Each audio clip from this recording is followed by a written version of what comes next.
جیسا کہ آپ سب جانتے ہیں، گزشتہ رات ہمارے دشمن ملک انڈیا کی طرف سے پاکستان کو ٹارگٹ بنایا گیا اور پاکستان کے مختلف علاقوں پر حملہ کیا گیا۔ کافی دنوں سے دونوں ممالک کے درمیان حالات بہت کشیدہ ہیں، تو ایز اے مسلمان، ایز اے مسلم قوم، ایز اے پاکستانی قوم، ہماری کچھ رسپانسبلٹیز ہیں جس کو ہمیں ادا کرنا ہے۔ تو میری عزیز قوم، یہ وقت خوف کا نہیں، حوصلے کا ہے۔ یہ وقت انتشار کا نہیں، اتحاد کا ہے۔ دشمن ہماری سرزمین، ہمارے نظریے اور ہمارے مستقبل پر حملہ آور ہے، مگر یاد رکھیے ہم وہ قوم ہے جو لا الہ الا اللہ کی طاقت سے جیتی ہے۔ ہمارے پاس سچائی کی روشنی ہے، ایمان کی روشنی ہے، سچائی کی تلوار ہے۔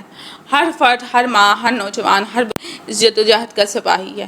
ہمیں اپنی صفوں میں اتحاد پیدا کرنا ہے، افواہوں سے بچنا ہے، میمز بنانے سے بچنا ہے، انتشار پھیلانے سے بچنا ہے، جھوٹ کو پروموٹ کرنے سے بچنا ہے، اور اپنی فوج، اپنے اداروں اور ایک دوسرے کا سہارا بننا ہے۔ کسی بھی طریقے سے، اپنی آواز سے، اپنے ہاتھ سے، اپنی جدوجہد سے، کسی بھی طرح جو فن آپ رکھتے ہیں جس میں آپ کو عبور حاصل ہو۔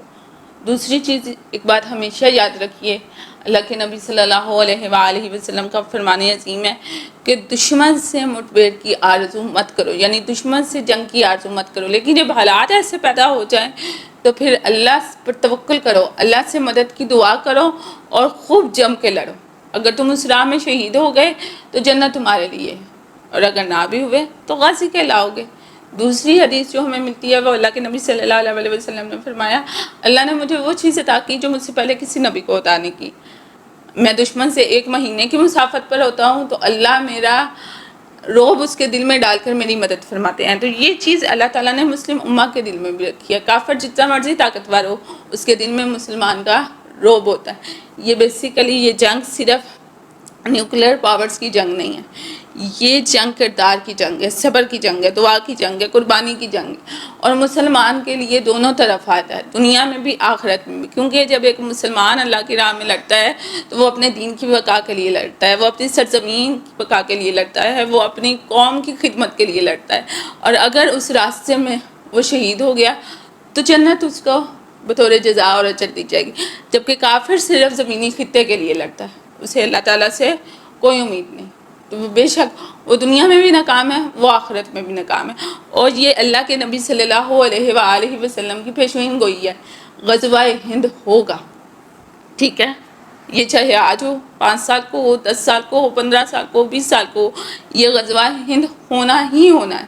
لیکن اس کے ساتھ ساتھ ایک اور بشارت ہے کہ مسلمان تھوڑے ضرور رہ جائیں گے لیکن غالب آئیں گے۔ تو جب بھی یہ جنگ ہوتی ہے انشاءاللہ العزیز مسلمانوں کی فتح قریب ہے، نصر من اللہ و فتح قریب۔ تو اپنے آپ کو مضبوط کیجئے، یہ کہ جنگی حالات میں کیا کرنا ہے، یہ کرنا ہے، وہ کرنا ہے، کچھ بھی نہیں کرنا، بلکہ اللہ تعالیٰ سے دعا کرنی ہے، اپنے آپ کو مضبوط بنانا ہے، اور اگر اللہ تعالیٰ اس طرح کے حالات پیدا کرے تو جس طرح ہم مدد کر سکتے ہیں اپنے اداروں کی، اپنی قوم کی، اس طرح ہم نے کرنی ہے۔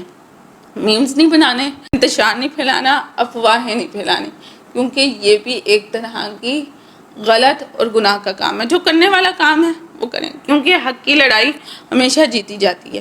اللہ تعالیٰ سب کی حفاظت فرمائے، امن کرے، لیکن غزوہ ہند ہوگا، اور جب بھی ہوگا اللہ تعالیٰ مسلمانوں کو فتح دے گا۔